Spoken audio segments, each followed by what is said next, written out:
In this video, we're testing out the Shimmy Sieve from Fellow.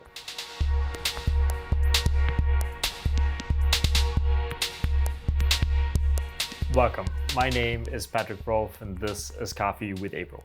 For this episode, we are exploring the Shimmy Coffee Sieve from Fellow. So for those of you that followed us for a while, you know that we tried a few different sieves. We're not always a fan of them, with the argument that sometimes to take away a little bit of the complexity of the final brew, basically arguing that there's value in an uneven spread of particles. However, we're always kind of interested in trying new tools, and when we saw this, we figured out why not buy it, right? So we did, we have it, we used it. We're gonna use it some more in this video, explain all about it, and then kind of tell you, is this something we like or don't like? So to make the comparison in this video, what we're doing is that we use our normal grind size on a normal grinder, which is a Ditting grinder. Not really what you have at home, but a great grinder. And we basically took another grind size and sifted that portion as well, right? So we'll go through more in detail what that meant. So on our normal grind size, we're at about 750 microns-ish plus minus.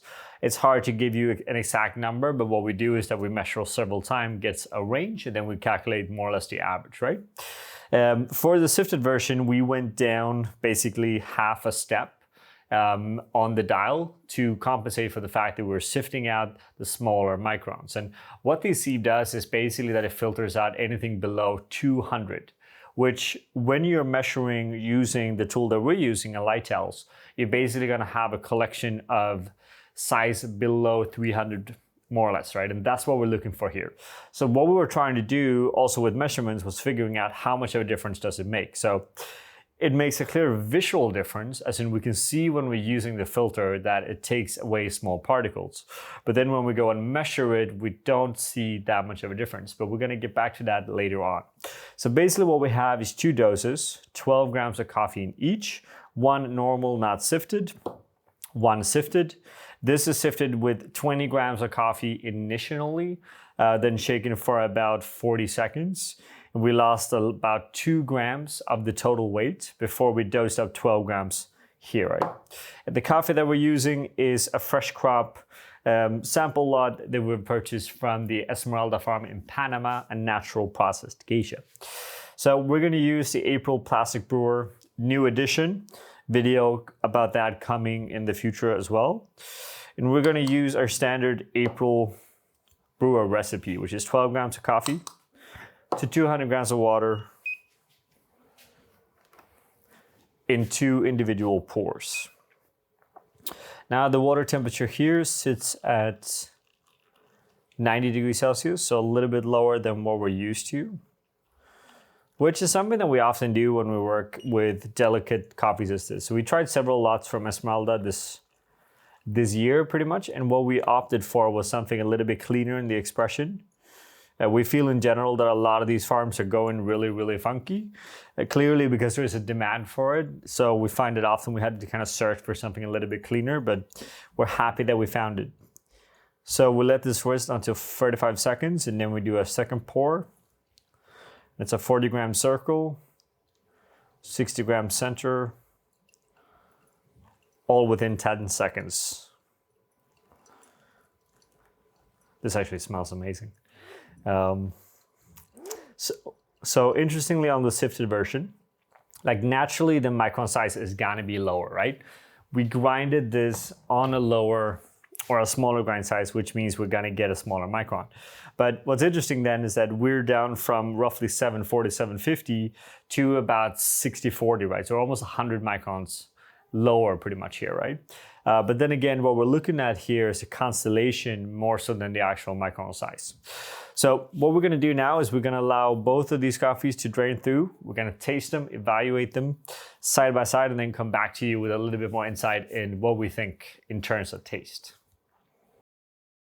We're back, we tasted the 2 coffees. We have a little bit of a comparison coming up, right? So before we jump into the kind of taste notes of these 2 different coffees, what we wanna do is just kind of give you a quick rundown of this again, right? So one, it's a 200 micron sieve. So the idea is that it takes out anything from 200 and below, right? Two, it's actually very user-friendly. It's quite easy to use, which we like. I think one of the challenges for me when it comes to sieves in the past has been they're not always super easy, take a lot of time to clean, and you want to be able to shake this consistently, right? And I think the design of this actually makes it super easy. So you basically have two access points, one at the top, one at the bottom, which does make it really easy to clean. At least when I sift, I take it up and I shake it like this, which is also quite easy. It seems to be just kind of easy to use, right? Which we do appreciate. Now, the question here, as always, is that extra effort and investment in your cup of coffee actually worth it, right? I mean, we see a lot of sieves looking at competitions, backstage, and so on, right? And I think arguably in competitions, you just want to make that perfect cup of coffee. So then it makes more and more sense. Is this something we would use at home? Well, when it comes to these two cups of coffee, we see a little bit of difference. Obviously, one, consider the fact that the biggest change here is that it's actually two different grind sizes, right? So even though we sifted one, there's still two different grind sizes initially, right?